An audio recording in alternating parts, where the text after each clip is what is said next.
Resolução gratuita e comentada das questões do Enem ano 2016, parte 4 e última. No final, se você achou que foi útil, gostou, comente e inscreva-se. O fisicovestibular.com.br agradece. 13ª questão.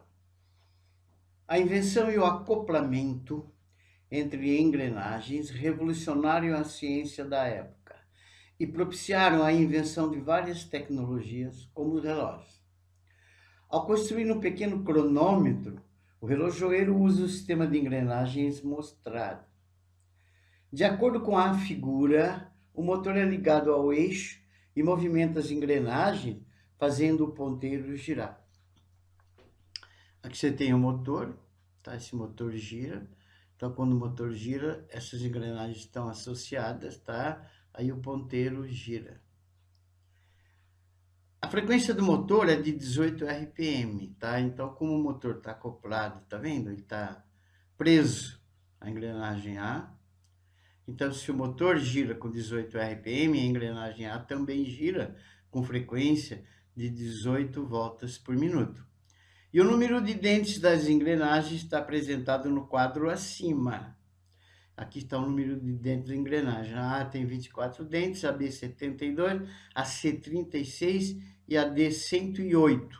Ele quer a frequência de giro do ponteiro em rotações por minuto. É a 1, 2, 4, 81, 162. Aqui vai um breve resumo teórico. Acoplamento de polias e engrenagens. Pode-se interligar duas ou mais polias através de uma correia, que figura 1, eu peguei a 1 e a 2, tá? Então, quando a correia gira, ela gira essas duas polias em torno do eixo de cada uma, claro. Ou acoplar duas ou mais engrenagens, figura 2, tá aqui, peguei essa e essa. Quando essa gira em sentido contrário. Todos os pontos da correia admitidos inextensíveis. Então, a correia, todos os pontos dessa correia, tá? Gira com a mesma velocidade, escalar V. Que, se a velocidade escalar V de todos os infinitos pontos dessa correia é V, então essa correia está em contato com a periferia, tá vendo? Aqui a periferia, a parte externa de cada polia. Então a periferia de cada polia também vai girar com a mesma velocidade V, desde que não ocorra deslizamento. O mesmo acontece com todos os dentes da polia engrenada, tá? Então aqui está engrenada, pode ver que os pontos, os dentes estão em contato, então a velocidade de todos os pontos da periferia dessa polia é a mesma que de todos os pontos da periferia dessa. Em outras palavras, todos os dentes dessa daqui possuem a mesma velocidade escalar que todos os dentes dessa. Então, o mesmo ocorre com todos os dentes da polia engrenada, que tem a mesma velocidade escalar V. Assim, V1 igual a V2, tanto aqui quanto aqui. Mas V é WR, então W1R1 é W2R2. Mas acontece que W, a fórmula dele é 2π sobre T, e T é o período. Então, no lugar do W1 eu coloquei 2π sobre T1, que é o período da 1, vezes o R1. E no lugar do W2, 2π sobre T2, que é o período da 2, vezes o raio da 2. Mas acontece que F é igual a 1 sobre T, o período é inverso da frequência, e a frequência é inversa do período. Então, você vai ter 2πf F1 R1, tá? Porque no lugar do T eu botei 1 sobre F, o F sobe multiplicando. Então, você vai ter 2π F1 R1 para a polia 1 é igual a 2π F2 R2 para a polia 2. Acontece que 2π com 2π cancela, então está aqui a fórmula que relaciona essa situação aí, tá? Tanto para correia como para dentada. F1, frequência da 1 vezes o raio da 1, F2, frequência da 2 vezes o raio da 2, e se você tivesse terceiras 3 acopladas juntos, igual a F3, R3 e assim por diante. Muito bem, então agora vamos ao nosso exercício.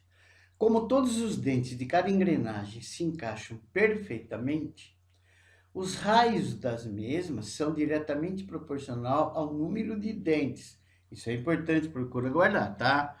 Então, o raio da A, como a A tem 24 dentes, o raio da A é 24, o raio da B é 72, o raio da C é 36 e o raio da D é 108. Observe na figura que a engrenagem A está presa ao motor, e o motor tem frequência de 18 RPM, tá? Então, veja bem, a engrenagem A está presa ao eixo do motor, então esse eixo do motor está presa, tá? A engrenagem A. Então, se o eixo do motor, ou o motor, está girando com uma frequência de 18 RPM, a engrenagem A também vai estar girando com uma frequência de 18 RPM, essa é a frequência da engrenagem A. Então, agora veja bem, a engrenagem A, olha bem aqui na figura, ó, ela está em contato, está acoplada na B, tá vendo? Então, nós vamos pegar a A e a B. Então, jogando a fórmula que eu passei lá anteriormente para você, frequência da A vezes o raio da A, frequência da B vezes o raio da B, a frequência da A está aqui, é 18, raio da A é 24, frequência da B a gente não tem, e o raio da B tem, é 72. Então, a frequência da B vai ser 432 por 72. Então, a B vai girar com uma frequência de 6 RPM. Então, ela gira 6 vezes por minuto. Ela tem 6 rotações por minuto. Agora, veja. Por sua vez, a B está presa a C. Aqui, tá vendo? Essa é a B. E ela está presa, fixa a C. E elas possuem a mesma frequência que a da B, que nós acabamos de achar, tá? Então, se essa B aqui tem frequência de 6 RPM, tá? A C também vai ter frequência de 6 RPM, porque está presa a ela. Então, a frequência da B é igual a da C, que é 6 RPM. Então, vamos trabalhar agora com as engrenagens. C, que é essa daqui, e a D, que é essa daqui onde está o ponteiro acoplado, tá? Engrenagem C e D, jogando na mesma forma. FC, RC, FD, RD, tá? O FC, já achamos é 6, tá aqui é 6, vezes o raio dela, 36, é o da D que não temos, frequência da D não temos, vezes o raio da D, 108. Então, a frequência da D vai ser 216 por 108, então a frequência da D, dessa engrenagem D aqui, tá? É 2 RPM. Então, ela está girando 2 vezes por minuto. Agora, veja na figura. Pela figura, o ponteiro está preso, fixo em quem? Na engrenagem D. Mas a frequência da D é 2 RPM. Então, o ponteiro também vai girar com a mesma frequência dela, que é 2 RPM. E a alternativa correta é a alternativa B de bola. 14ª questão do Enem/MEC, ano 2016. Um experimento para comprovar a natureza ondulatória da radiação de micro-ondas foi realizado da seguinte forma. Anotou-se a frequência da operação, de um forno de micro-ondas, e em seguida retirou-se a plataforma giratória. Então, não está girando mais, tá?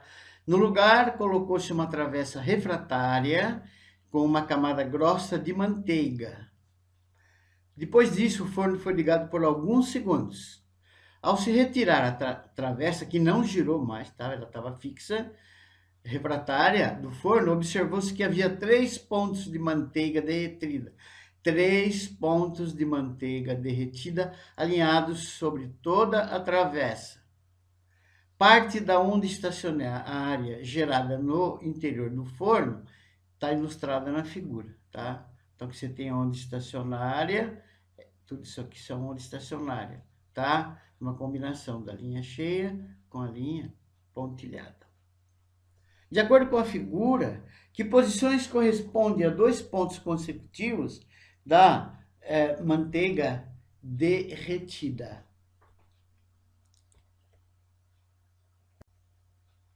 Vai aqui uma breve teoria, se você não domina. Ondas estacionárias são ondas formadas pela superposição de 2 ondas idênticas.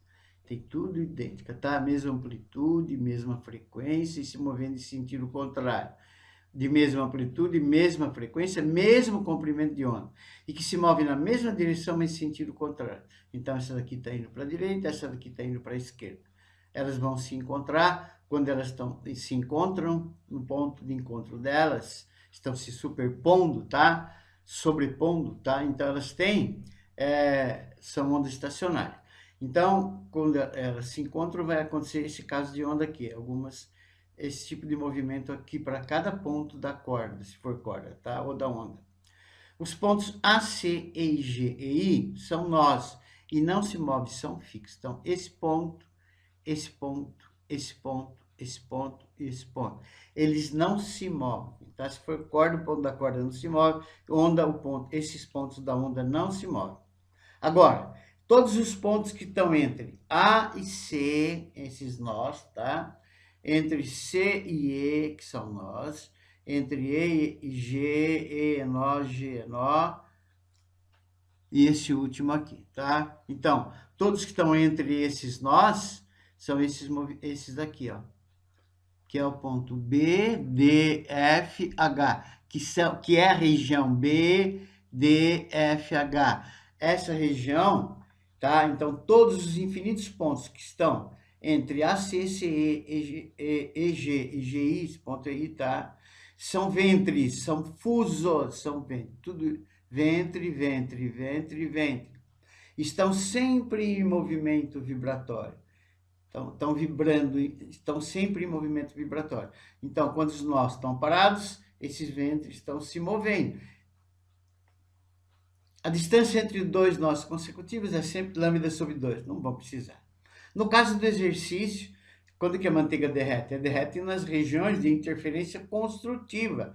Por quê? Porque é maior movimento vibratório, e a gente sabe que quanto maior é o movimento vibratório das moléculas, maior é a temperatura. Claro que aí então a manteiga vai derreter. Então são nas regiões de interferência construtiva, que corresponde à máxima vibração, ou variação de amplitude, a máxima vibração ou máxima variação de amplitude, que são os ventres ou os fusos. Esse ponto, esse e esse. Assim, se você olhar lá no nosso gráfico, você vai ver que a manteiga vai derreter, tá nos ventres ou nos fusos, que corresponde aos pontos 1, 3 e 5. Acontece que ele só forneceu duas e falou que tem que ser consecutivo. Assim, os pontos consecutivos que vai ocorrer derretimento são 1 e 3 ou 3 e 5. A alternativa correta é a alternativa A. Questão número 15, é a última. No experimento, um professor deixa duas bandejas de mesma massa, uma de plástico e outra de alumínio sobre a mesa do laboratório. Então, uma de plástico e outra de alumínio. Após algumas horas, que as duas bandejas entraram em contato térmico com o ambiente, tem a mesma temperatura que ele, tá? Ele pede aos alunos que avaliem a temperatura das duas bandejas, usando para isso o tato. Seus alunos afirmam categoricamente que a bandeja de alumínio encontra-se numa temperatura mais baixa. Intrigado, ele propõe uma segunda atividade em que coloca um cubo de gelo sobre cada uma das bandejas que estão em equilíbrio térmico com o ambiente. Então, elas estão em equilíbrio térmico com o ambiente, tá? Então, intrigado, ele propõe uma segunda atividade em que coloca cubo de gelo sobre cada uma das bandejas que estão em equilíbrio térmico com o ambiente. Ou seja, tanto a bandeja de plástico quanto a de alumínio tem temperatura maior que a do gelo. E os questiona em qual delas a taxa de derretimento do gelo será maior. O aluno que responder corretamente ao questionamento do professor dirá que o derretimento ocorrerá. E aqui estão as alternativas. De novo, uma breve teoria. Quando a temperatura ambiente de uma sala está, por exemplo, a 28 graus Celsius, e você que tem uma temperatura superior, aproximadamente 36,5 graus Celsius, coloca uma mão na maçaneta metálica de uma porta e a outra na madeira da mesma. A maçaneta lhe parece mais fria que o metal, apesar dos dois estarem à mesma temperatura, estão em equilíbrio térmico ambiente, tá? Por que isso acontece?